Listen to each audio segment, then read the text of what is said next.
Welcome back to another edition of Summer is Coming. We're here to bring you all the newest and greatest Game of Thrones 2.0 talk. Neil, I don't know if you saw something, but there was an announcement made, and it looks like we're not going to see Game of Thrones for a little while. Yeah, it's pretty disappointing, especially for those of us who don't have any real cards yet. But it's something that you just have to deal with when a company is making this big of a product. Yeah. It's not uncommon to have these sorts of delays, I as want to. terrible as they feel. I'm going to put a positive spin on it, Neil. I'm going to do it. So Okay. here's what this is allowing you to do. Just go print out some proxies, people. I know you don't want to, but here's what you're going to realize. You're going to have to print them out anyway, okay? I have 2 core sets. I'm just going to pretend I have 3 if I did. I would still have to print out proxies. If I'm going to make 3-4 decks, I need the King's Road. I need the Rose Roads. I'm going to need more Little Fingers. I need more Tears of List. You're going to need these cards anyway. You might as well go ahead, print out the proxy. So it's not a situation where you're like, well, I'm going to print these proxies and I am never going to use them again. That's not true. You're still going to use them. You'll just use them less. So for instance, Filthy Accusations. It's getting to a point, I want 2 in every deck. And so I need so many proxies of that card. I'm going to print 2 pages of Filthy Accusations alone. So just go That's print your proxies. way too many filthy Neil, accusations. But Neil, I'm actually going to make a 7 Filthy Accusation deck and hope people don't notice. I'm pretty sure people will catch on to that. You think so? You think so? I don't know. Yeah. I don't I know, feel Neil. like even a new player would be like, that doesn't seem right. Yeah, like, what? Doesn't it say limit 2? No, that's been errated. It's limit 20. Oh, that's weird. But I agree that it's definitely a reasonable course of action to print out some proxies of the cards. I've already done it. It has allowed me to actually build my own decks rather than suffering through whatever terrible non-Baratheon deck Tiny's put together. And I definitely agree that I'm going to be happy to have the extra cards once the core set comes out, especially because I love experimenting with a lot of different crazy decks. So it'll give me a lot more freedom once finally the real cards come to keep up with the excitement and creativity of figuring out the card pool. Yeah, I know for me personally, I was really excited that you had proxies this last week because I know you've been wanting to make some terrible wall deck. And first deck, you're like, I got this terrible wall deck that's awesome. And I was like, what? It's not going to be awesome. And it was really fun. It almost won. It gave us a real good run for our money. So it was really nice having you have proxies because you, more than anyone, I want to have their own decks because you are an independent mind when it comes to deck building. A lot of people hive mind it and they go on Card Game DB and they're like, all right, Baratheon's the best. How can I maybe change 2 cards? And you're like, forget all you chumps. I know I want to build a wall deck, and I could build a wall deck, and it's going to work. And we all kind of laugh at you. And then you build one, and it's fun, and it's pretty good. So I'm It really is excited. it is pretty good, actually. Yeah, it's not terrible. I mean, and you have multiple wall decks, don't you? Or are you just taking them I apart and building new ones? Well, since I only have the one set of proxies, I had to take it apart and build a new one. But I have so the past since we've last spoken to you, dear viewers and listeners, I've been playing mostly either Night's Watch or decks with Night's Watch. I'm really excited for them as a faction. I think that they have some cool mechanics and themes. And so I was playing a lot of Night's Watch Fealty for a while, and then just this past week I made a Martell deck with Banner of the Watch. Yeah, that was a fun deck. It's a really neat idea because you want to go second anyway because you want to be able to defend with the wall, and then you get all these really cool cards that combo with going second. And I don't know. I mean, I was able to beat it, but it wasn't like it was a runaway. I think that you're It misremembering. might be. I crushed you with my Martell Banner of the Watch deck. What was I playing? Some bad Stark deck? Yes. Oh, that's what it was. Okay, we'll get to that when we get to Stark. Yes, that's true. The Baratheon deck, though, still undefeated for over a month. So I'll transition there, Neil. So I Sure. played a little bit of Thrones. I only played once with the Baratheon deck because I already know where it stands until somebody comes to me and says, Tiny, I want the Baratheon deck. I don't like playing it. People get pissed. Neil, when we play, he gets physically angry when like I can see his face. He starts off and he's like, "Hey Tiny, how you doing?" And by the end of the game he's like, "Yeah, are you ready for dinner? Cuz I mean, I'm ready whenever you are." And he's all surly and mad. And so one of our friends at the shop, Tyler, he's like, "Hey, do you want to play?" I said, "Sure." I go to get out like my Stark deck or my Ladies Night deck and he's like, "No, no, no, no, no. I want the Baratheon deck." I was like, "Are you sure? You know Big what you're signing mistake. up for here, right?" And he was very angry by the end of the game. Like, really, really angry. He got out in the process of the game every good card. He had Tyrion, Jaime, Tywin, Littlefinger, and Cersei all on the board at once. Couldn't do anything. He was very, very frustrating. It was a beatdown, and he came away a believer in the Baratheon deck. Yeah. All Yeah, right, it's a scary, scary deck. So what other decks have you been playing recently? So I built a deck to try to beat it. I built Ladies Night.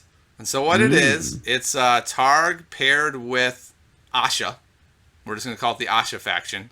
And so that you can do things like Handmaiden, Illyrio, Power Behind the Throne, and you have more ladies. It's not just Dany you can stand, but it's Asha as well. And then you could put the axe on Asha, and then no one dares block her or they die, and it's this cool deal going on.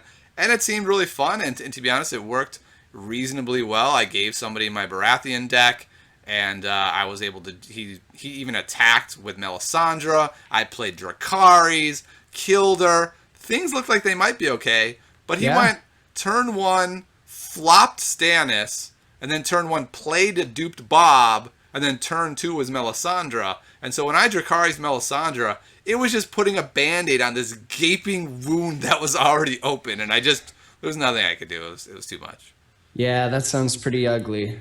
Yeah, it got away from me really fast. I had some potential to do cool things where I could kill Stannis with Dany plus Dracarys, but he was just, kneeling Dany every time. So Dany was always knelt. It was kind of a disaster. But I put in stuff like Waking the Dragons and did some cool stuff there for even more stand. So it's basically tons of stand to combat Bera, but Bera's just like, "Oh, that's cute. Oh, you're so hilarious. I'm going to kneel all your stuff even more." And then, Scene in Flames, that good card that you were saving. It's a really hard deck to beat. I'm really looking forward to someone coming up with a list that beats it. I don't care if that list loses to literally every other deck in the game. I want a deck that beats Bera. Yeah. Yeah, I have some ideas. I like the sound of that, Neil. I like the sound of that a lot. All right. Well, anything else you want to talk about of what you did this last week? No, other than to say Night's Watch is a very strong faction. People should check it out. Okay. I won't argue that statement. I won't affirm it, but I won't argue it either. All right. So we haven't talked much about plots on this program other than to maybe complain about Heads on Spikes, but we're going to talk a little bit about initiative. And one of the reasons is I got an email from a friend of mine who hasn't really invested in Game of Thrones yet, and they said, "Hey, I was talking to this other guy, and he said initiative doesn't matter at all in Game of Thrones. I should just ignore that when I'm choosing plots. Is that true?" And I said, that is not true. And it's interesting because initiative is hard, right? Because you're like, gold, that's pretty clear. I want resources. Claim, oh yeah, that's a big one. Initiative, whatever. It's not really that important. I can see the mindset there. But Neil, what do you think? Is initiative important in this game? Initiative is very, very important in this game. I think that I can see why someone would think it isn't for two reasons. Those reasons being, one, initiative is much more important for some factions than it is for others. For sure. Which I'm sure we'll get to. And the other thing is that it is a much more complicated sort of thing to assess and build for than gold or claim, which are very much, I'm gonna get this much gold. That's how much I need. Yeah. More claim is better claim. Yeah, exactly. While initiative is less of an absolute value, more of a comparative value, where it's, do I have more claim than my opponent? Not necessarily, do I have more initiative than my opponent? Not necessarily a ton of initiative. You just have to have more than the opponent. Yeah, exactly. And it really rewards knowledge and forethought. I like that a lot. Like, if you know your opponent is going into a wildfire and they have three awesome dudes that are going to be left, and you have three crappy dudes coming out of this wildfire, and you have March to the Wall in your deck, if you know enough about the game, March to the Wall is 8 initiative, Wildfire is only 7. So I can say, I'll be first player. Let's have Wildfire go off first, and then I'll march. Whereas if you're newer to the game or don't have that knowledge base, those numbers are irrelevant. They're just both big numbers. And you're like, oh, I have this awesome high initiative plot for that one turn when I need to win initiative. And that's not all that goes into initiative. So I really like that initiative is like that. It's almost the next level, right? Gold, like you said, that's real basic. But initiative is really subtle. It's learning all the initiative of the plots that get played and knowing which ones are higher than the other ones and sequencing your plots very carefully based on initiative. Definitely. So that's a really good example of how initiative can have a big effect. But let's back up and just talk about, how do you build a deck with good initiative, or when do you even care to build a plot deck with good initiative? Yeah. So what would you say is the number one faction that cares about initiative? I think that the two top factions that care about initiative are Greyjoy and Martell, and they're the two ends of the spectrum. Greyjoy almost always wants to go first, and Martell almost always wants to go second.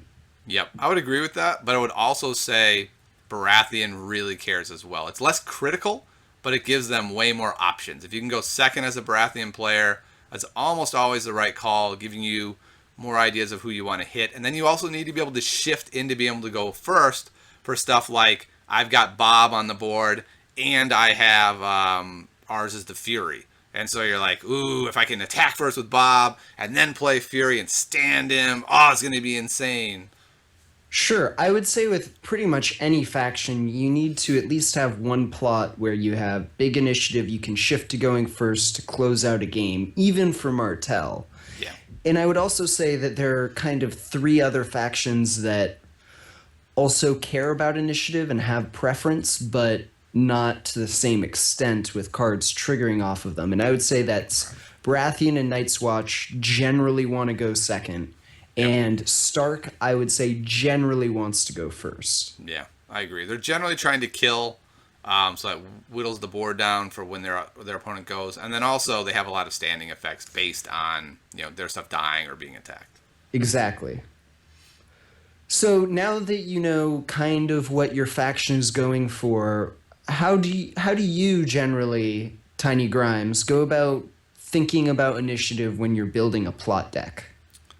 It's interesting because it depends on what you're needing to do. So an example could be a Stark deck that I just built. So I built you need to still have a lot of gold, right? Like you just can't get away from that. So you're gonna have plots. You're gonna have to make sacrifices. But a good example is a Storm of Swords. So this plot is really useful because not only does it have high initiative, it has a really good ability for what Stark is trying to do. If Stark is trying to kill a lot of guys, not only do you get to go first, but you get to go first and do multiple military attacks, and you have guys that don't kneel if it's a war plot, if you're attacking. And so when I'm looking for initiative, it depends on the deck, right? And so like this to me is the perfect example of the perfect Stark plot. High initiative, cool ability, matches what you're trying to do. It's perfect. Sure. So when you're making a plot deck, you maybe look for plots that not only have good initiative to help you decide the turn order, but also synergize in all of the other aspects, especially the abilities. Exactly. I wouldn't throw in a random high initiative plot just because it's high initiative, like Clash of Kings. I wouldn't be like, okay, I'm running this Stark deck that I probably want to go first with to do some killing. Clash of Kings has a high initiative and still has 4 gold. It's going in. You don't actually need to have 8s and 9s all the way across the board. Would you agree with that, Neil? I would completely agree with that, and that's definitely a trap that I personally have fallen into a lot in my early deck building, especially for 2.0. I've tried some decks where I wanted to be very aggressive and win the initiative, and I did just that, throwing in stuff like a Clash of Kings Right. and all of these super high initiative plots. And usually it just doesn't give you the utility or the gold that you need. Rather, I've found that I've been doing very well with my Martell deck that doesn't especially build for initiative a ton. Mm-hmm. It's a few choices that give you a little more initiative than your opponent's usual choice for that Right. point in the game. And it lets me win most of the time the initiative battle and get the second player sort of wait and see bonus that Martell so badly wants. Yeah, I mean, you can sort of predict plots, right? Like a lot of the time, your opponent's either going to play Noble Cause off the gate, which is a 0, or if they're worried about naval superiority, maybe they're going to start with Calm over Westeros, which is only a 3. If you're playing against Baratheon, you can pretty much tell when they're going to start dropping Filthy Accusations, which is 4. And so as long as your plots on the key turns when you definitely need to go first or second, you can usually sort of read the flow of the game and figure out, like, okay, this is a filthy turn, it's a 4, all I need is a 5 here and I'm going to win. And I still have my heads on spikes, and that's a 6, and maybe it's not the best time, like it's not a guarantee I'm going to hit a guy, but I get to go first, and maybe I hit a guy. And so that can work out really well. And then you, almost every deck, I mean, I'm going to say every, I'm sure there's somebody who doesn't run this, Wildfire Assault. Wildfire Assault is 7. Like, it almost always wins, and it's in every deck. And so you really have to both read your opponent for this and yourself. Like, there might be a time where you say, I don't really need the Wildfire ability here, but if I can go first here, I can take over the game to the point where they cannot come back. And it'll be a really surprising turn when you do something like that. You're like, bam, Wildfire. They're looking at the board and they're like, what now? Why did you just Wildfire here? Are you a lunatic? Yes, I am. So there's a lot of interesting things you can do with initiative that you might not think of right off the bat. Now, I will warn you, don't just whip around Wildfire because it'd be kind of useful to be first or second this turn. You should usually save Wildfire for that right moment for devastating your opponent. I'm just saying, think outside the box a little bit. It is an option. Yeah, think outside the box, sheeple. What? I designed the box, chump. All right. Another example is summons. Like, if you see that your opponent is running one of these decks where they're going to run summons, or if they're running a Night's Watch deck, maybe they're going to run building orders. And this is another possibility where it's like, oh, they're going to run a 0? Oh, cool. Well, I can run my 2 that I need for gold or for some other utility, and it's still going to win initiative. And so it's really, this is one of the parts of the game where there's a lot of memorization. You just need to go through the plots, not all the plots. The plots that people play, you should memorize all of them. So we're gonna do a little game here with our friend Neil, since he's Mr. I know all the cards. Yeah, Neil, let's do it. What is the initiative on? We'll start easy. Calm over Westeros. Calm over Westeros is a 3 initiative. Okay. What about Heads on Spikes? That's a 6 initiative. All right. What about that's not the one I wanted. I can't remember the name of that one. Filthy Accusations. That is 4 initiative. Okay. Power Behind the Throne. That is, oh man, I think that's a 1 initiative. It is a 1. Good job. Okay. So that's a really great one. Like, if you know your opponent's going to play, let's say they did a reveal effect and they got a noble and they haven't played Noble Cause and they don't have the resources to play him, you know 100% they're going to play him.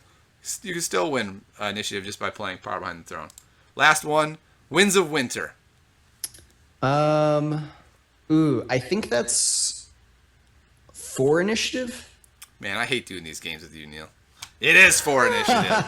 So the point is, Neil just got almost all the plots you're going to see. There's a couple others that see play, but there aren't that many plots. There's a diverse amount of plots. There aren't that many that sees play. And so once you know them all, you have this huge advantage over people who don't, because you can really use that to your advantage. Mm-hmm. And not just the plot at hand. The next 3 plots, you can usually see the flow of the game. Like, okay, they got their Mel out. I have a couple big threats. The next 2 turns are going to be filthy, so that's a 4 followed by a 4. I'm going to milk them, so then they're going to need to weave confiscation there. So it's a 4, a 5, and a 4. And so you can really get the flow of the game and just plan your plots accordingly to win initiative every time if you need to. Yeah, if you need to. All right, Neil, any other thoughts about initiative? No. All right. I think we've hammered that into the ground. So let's talk about one of the factions we haven't hit yet, and that is Stark. What are your thoughts so far just generally about Stark? I really like a lot of the individual cards in Stark. I think that they have some very cool, thematic, and potentially strong abilities. In actual gameplay, though, I've been less than impressed about the sum total of those abilities really coming together and making a really efficient, successful deck. Yeah, I feel like the future of Stark is really bright. I feel like the current spot of Stark is not as bright. And the reason I say that is because at least I feel like the best way to build Stark is as a kill deck. And since disruption decks are popular, it makes it really hard to run a kill deck that's based around having to have stuff go right when all the other decks are running disruption to make it so that everything doesn't go right. So you never have quite enough to do all the cool tricks you had in mind. Like, I've got these 2 guys, I'm going to win by 8. Oh, one got knelt. Now I can only win by 3. They kill Bastard of Hiding instead of me playing put to the sword on Robert Baratheon. Like, that's a humongous difference from game winning to doing nothing. Yeah, that's very true. I wonder... I'm certainly guilty of this as well, but I wonder if the thought that Stark needs to be a kill deck is more of 1.0, first edition thinking kind of creeping into our mindset.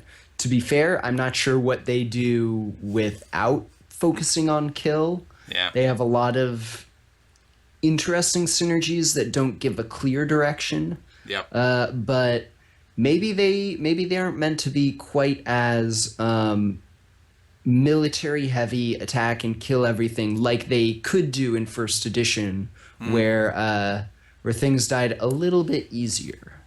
Yeah, I mean, they certainly have some really cool cards, like Eddard Stark becomes this really interesting card where, you know, maybe there's something with the wall, right? Maybe Eddard Stark standing every single challenge means it's really hard to knock down the wall.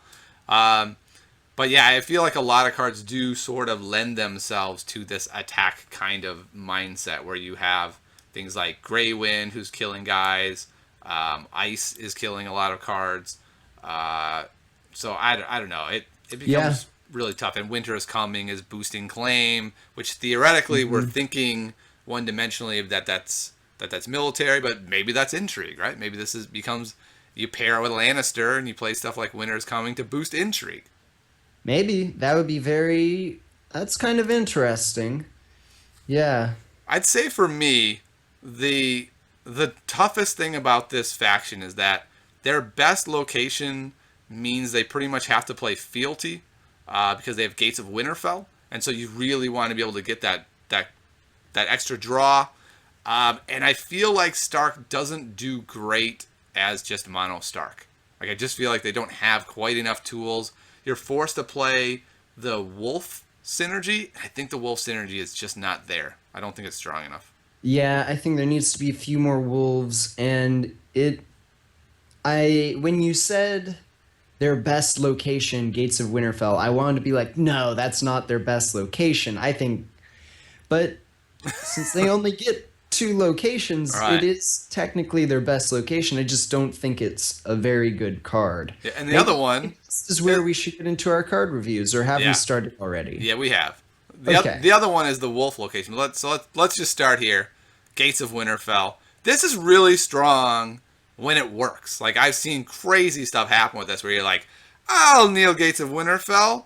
I got winter is coming. You're screwed. And you're like, oh, wow.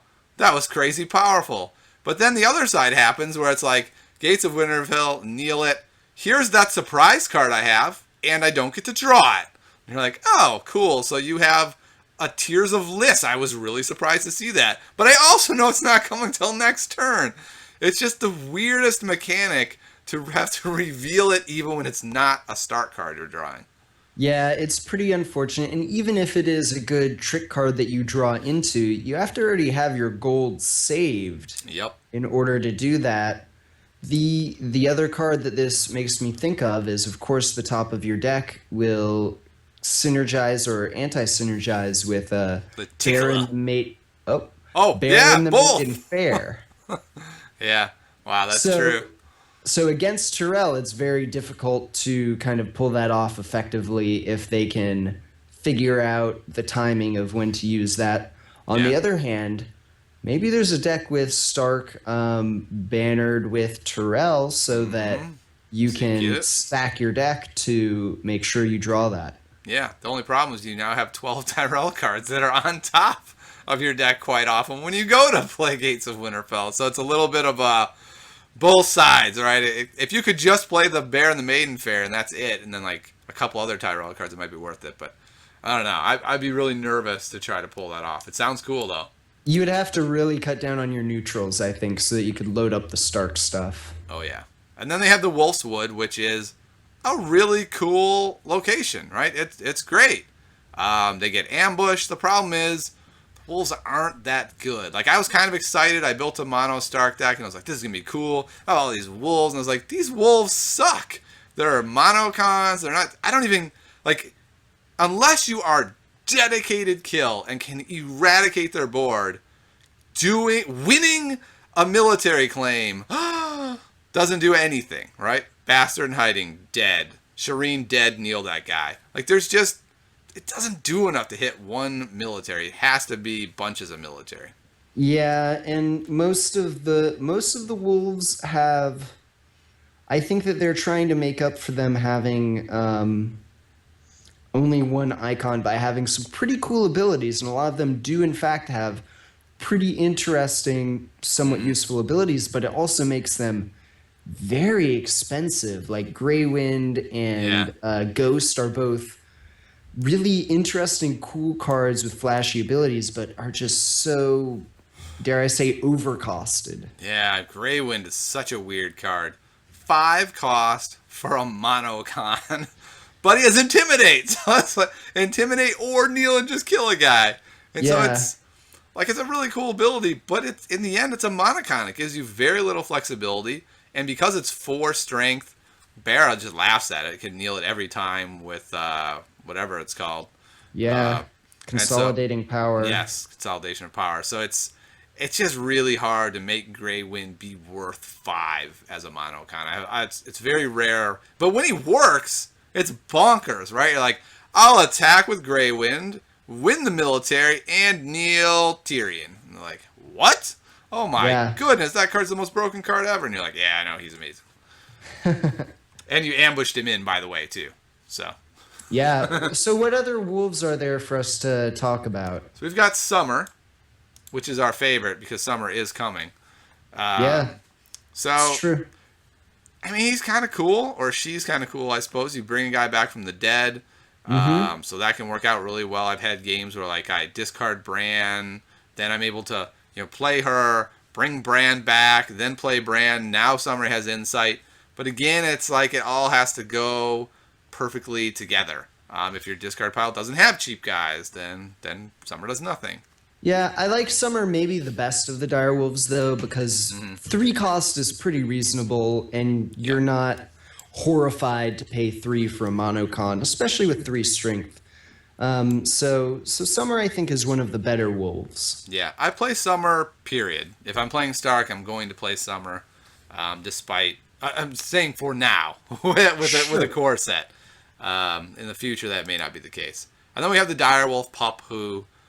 I mean, for 2, I mean, just think about like what can you get for 2 in other factions, and it is substantially better than a 1 strength monocon. I mean, if you get a bunch of direwolves going, that's fine. But direwolves are usually dying. Like, that's their point. They're claim soak. So they're not... Yeah. This pup is not going to be enormous. Like, it might be a 3. Like, that's not that great. But you can ambush it, Neil. Still, Yeah, not still that not that great. I wish that it was more. I wish, though, overall, I really want to commend FFG for the vastly improved templating of the cards, much clearer abilities. I do wish that this had the sort of old style ability where it counts itself as a direwolf rather than be each other. That would definitely make it much more playable, I think, just in general. I don't think it would be amazing at that point either. No. There is one other really good card. Here we go. This is the best direwolf card. Like Oh, Warm yeah. Rain. Like Warm Rain is amazing, and this is why I decided to play a direwolf deck. Losing an intrigue challenge. Oh yeah, that happens a lot with Stark. You don't have to like set that up and make it real obvious, like, oh, he's just trying to trigger that. No, it's called playing Stark. I lost an intrigue. Oh well. And then all you have to do is kneel a direwolf and kill Melisandre as she's taking 1 card out of your hand. That's very much well worth it. And so I thought that this was going to be great. It's just not. It's too much synergy for cards that aren't good on their own. That's the problem. Yeah, and it's you have to have 2 cards because you have to have a direwolf in play. Yep. And then the direwolf has to be standing. Yep. I think that that's the big thing. Is that you can't use it to attack, can't use it to defend. You can't have it knelt out by one of the many Baratheon effects. Yep. You just have to have paid a bunch of resources and 2 cards in order to have the opportunity for your opponent to play into this. Yeah, it's really situational. And it also can look pretty obvious, too. Like, oh, they killed a reasonable character and kept their wolf pup. I wonder why they did that. So weird. I mean, you can bluff it in that way, and I guess sometimes that might give you an advantage of just having a wolf is scary enough, the threat of it. But at the same time, if you have to make less than optimal decisions for your military claim or your marshaling, then you might just be putting yourself at too much of a disadvantage regardless of the psychological warfare. Yeah, and then the other difference, of course, is that here in 2.0, since everyone is all invested in these big characters, they're putting dupes on, they're putting bodyguards on, so it's not as destructive. Like in 1.0, it was much rarer to have something duped and bodyguarded, and now everyone does. Not to mention Hand's Judgment just wrecks the card too. So sure, it's just so here's the problem I have. We just named a lot of cards. If you pull all of those cards out of a Stark deck, you don't have a mono Stark deck anymore. You like literally cannot build one, and you're forced to find a faction to pair with, which means you lose gates at Winterfell, which means you lose all of your draw, which means, Neil, how the hell do you win a Game of Thrones when you don't have any draw? Get lucky. I like that. All right, so let's look at some other cards. There are some great cards in Stark, like we already said. It's just the synergy. So Robb Stark, this dude is bonkers. He is really, really good. Yeah, he's really good. He's a lord, so he gets reduced by noble cause. He's loyal, so you can reduce him with fealty. Good strength for his cost. Good keyword and renown, which is so much rarer now in 2.0. And a very scary reaction for your opponent to be facing down on the board. Yeah, it's really terrifying. Like let's say you're playing against Stannis the Manus and you're going first. You can just kneel everyone out and be like, all right, you're never going to whittle my board down, because if you dare do a military, they're just all my guys are standing, and your Stannis is completely worthless. And it becomes this really interesting thing where Barra has to just lose a whole challenge type, never whittle the board down. They get their one wildfire. Otherwise, the board just grows and grows and grows, and then eventually Stannis dies to something, and then, oh boy, things kind of can get can go really sideways there. That's the theoretical option, Neil. It doesn't really work out that way, but in No, theory, not it as could. much, but it is good that he triggers off of things like you can wildfire and choose to kill one of your own guys if Yep. you're under a Stannis lock or something. Yeah. There's a bunch of things. And also, in the future, there's going to be way more options for sacrificing your own guys and stuff. And so, I really feel like Robb and the Wolves summarize Stark's position best. Future looks very bright to me. The present, not that great. Like, I feel like they're just a step behind some of the other factions. They're not unreasonable to play, because like we've been saying, they have good cards. They just don't feel like the best choice. Mm-hmm. All right, another great card, of course, is Eddard Stark. His ability is also bonkers. You just stand with him every time. It's really frustrating. It's hard to win dominance when they're going to have a dude standing with 5 strength almost automatically. Yeah, or he gets to defend a bunch. He has renown, making his potential defense really threatening. Yeah, you can't really chump attack just to Yeah. knock some guys down. Just, here, free renown for you, Eddard. Have fun with that.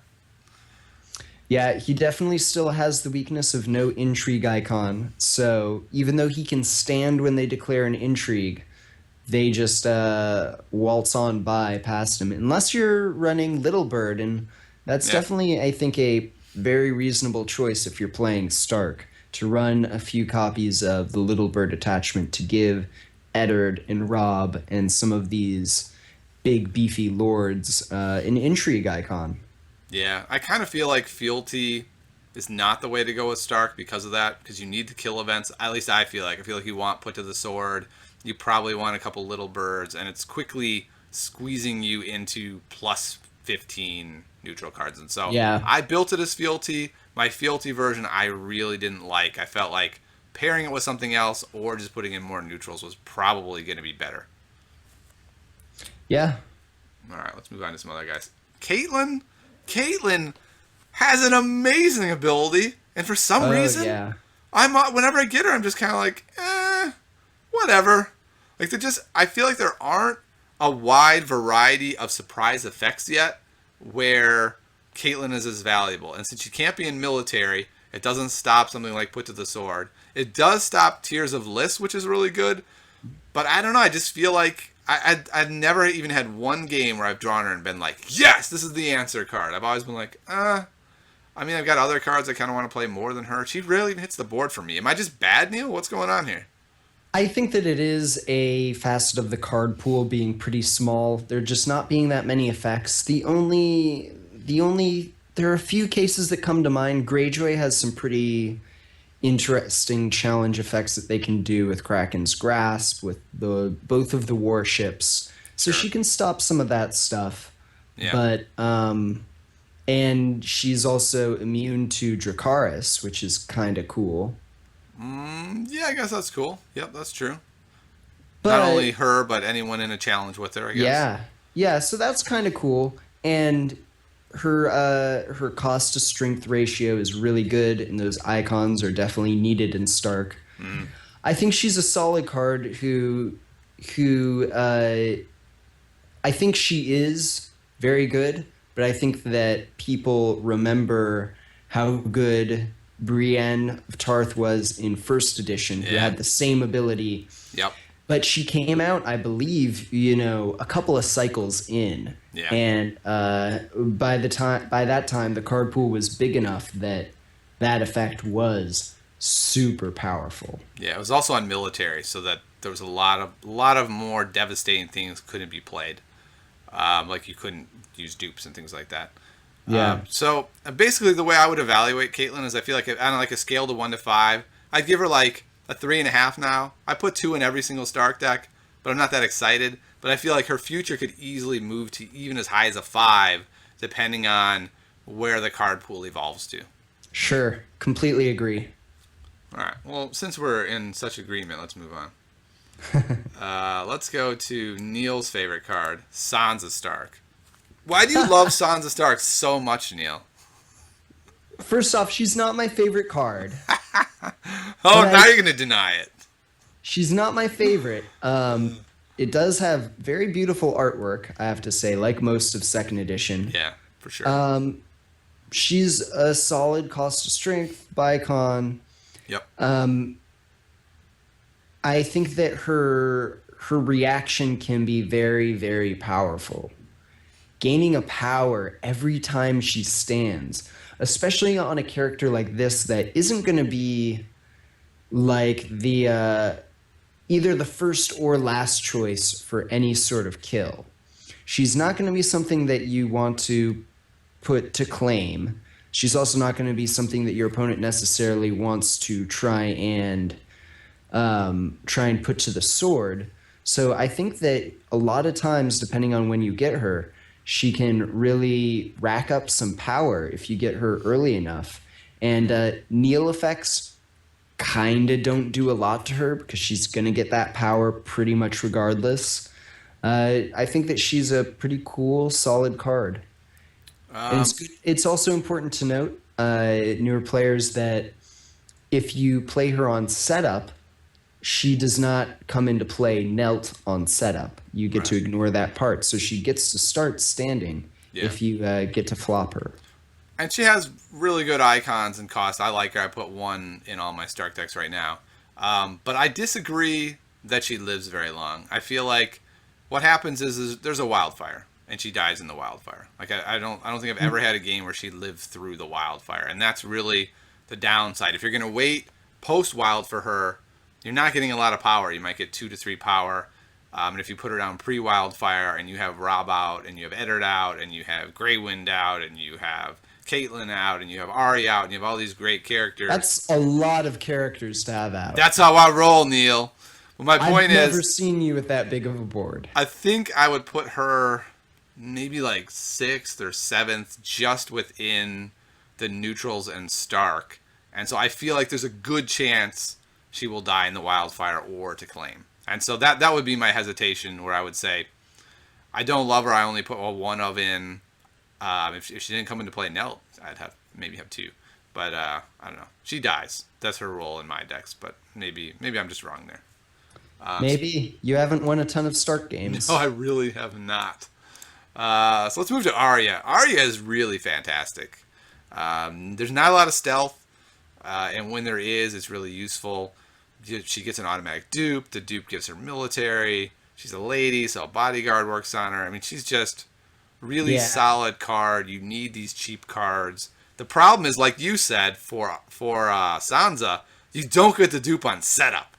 And that's really tough. So you do not want to play Arya on setup. And so that's kind of a down. Unless you have the second copy of her or the third copy of her in your hand to dupe her on setup. Or, that's pretty much the only time you want to set her up, which is too bad. But she's just such a strong card in general. She really is. Yesterday, I was able to get her. She comes in with her dupe thing and then duped her. So I was like, boom!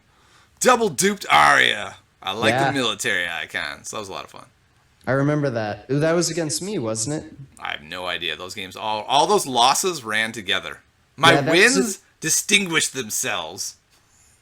That was against me, and I then proceeded to play Benjen Stark, who cannot be stealthed, so Arya didn't really do much. That was annoying. I'm going to have to give you that. It was very annoying. There's a lot of things I don't like about you. That's tops on the list. Well, I'll learn to live with that. Vanguard of the North, I feel like this card is really important in that, dedicated kill deck we were talking about. Against you, I think this might have even been the same game. I got out 2 of these, turn 1, with Storm of Swords and Claim Soak. I'm looking at the board thinking, well, this is exactly what I was trying to do. I'm going to win no problem. And what did you do, Neil? Do you remember?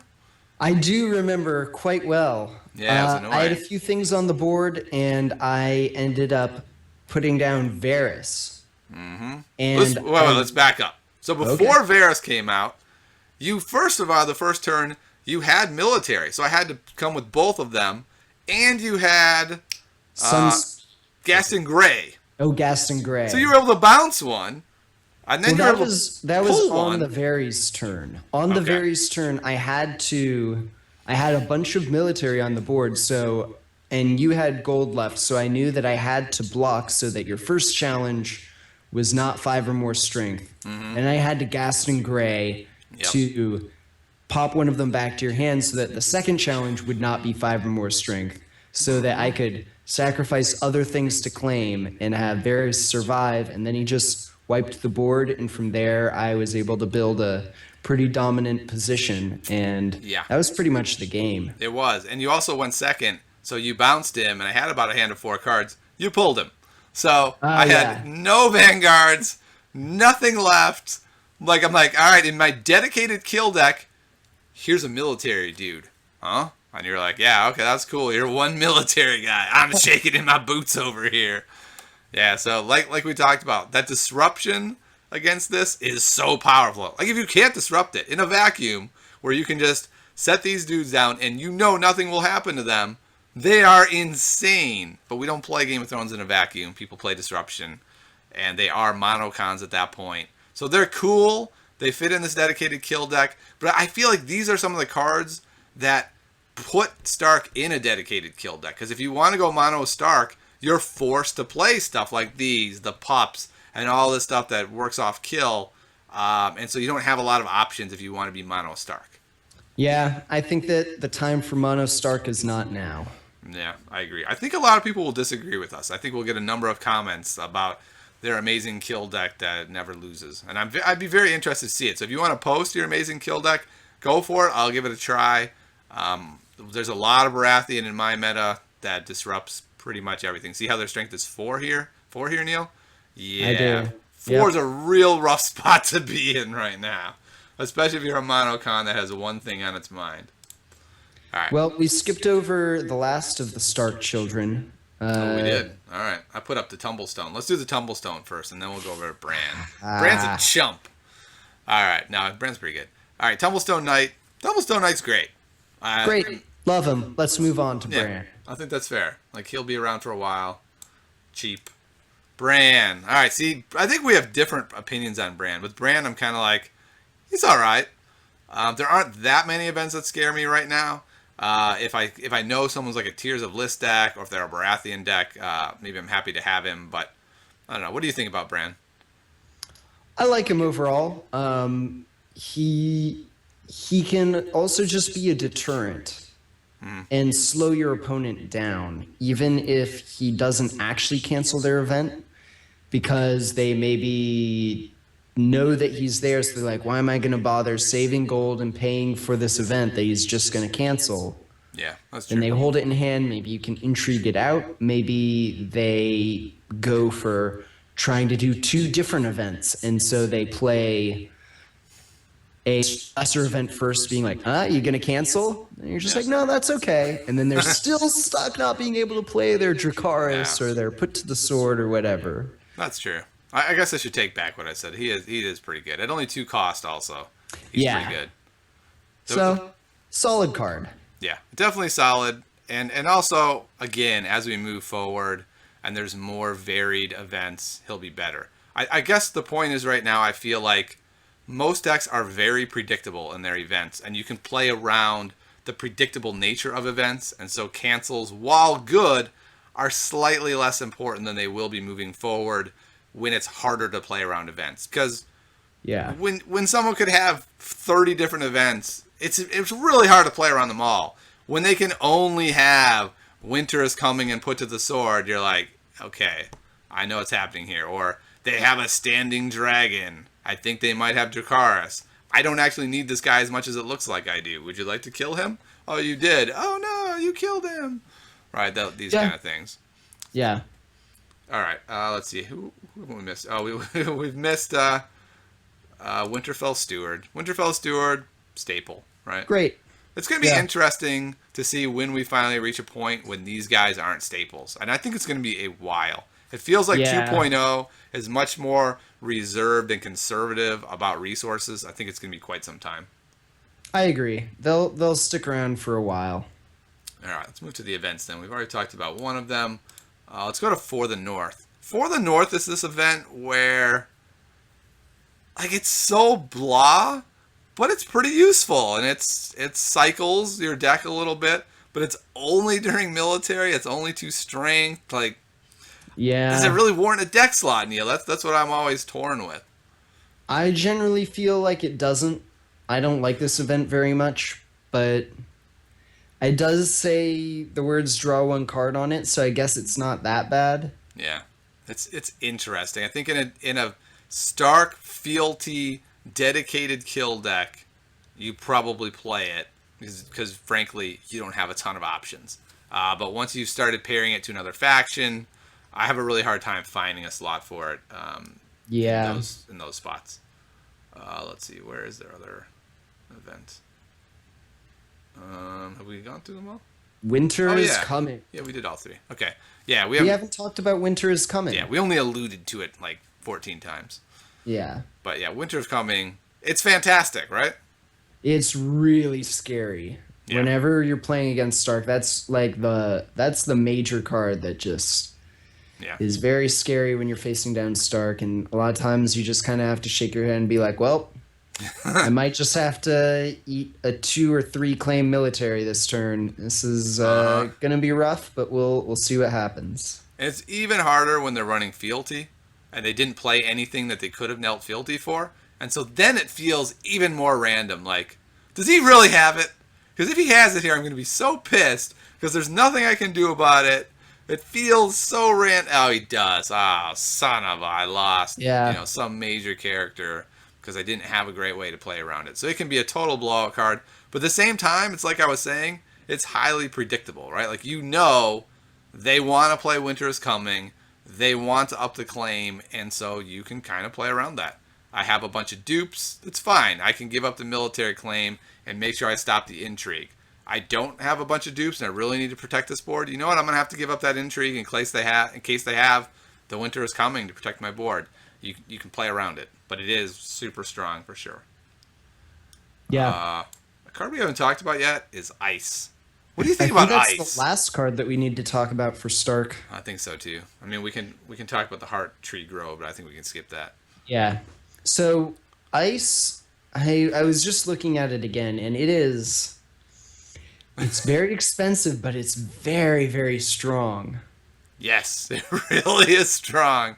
It's probably the strongest kill card in the game, but it's Yeah. also so expensive. My goodness. Mm-hmm.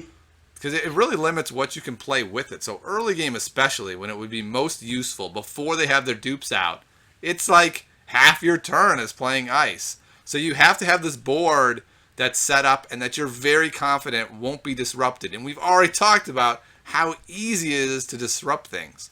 Yeah. So, I don't know. Ice feels dicey to me. Anytime I've played it, it's never once worked for me. Not even one time.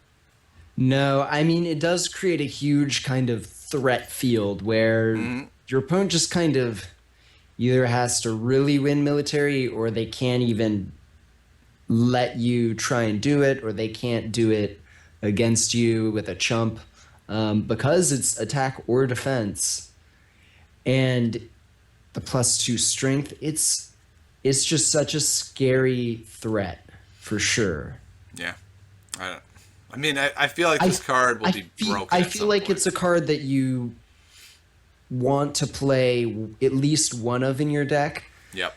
Just because if a dream scenario does come up for it, it'll win you the game. Yeah. I But agree with that. a lot of times it just might be too slow to spend the 3 gold on.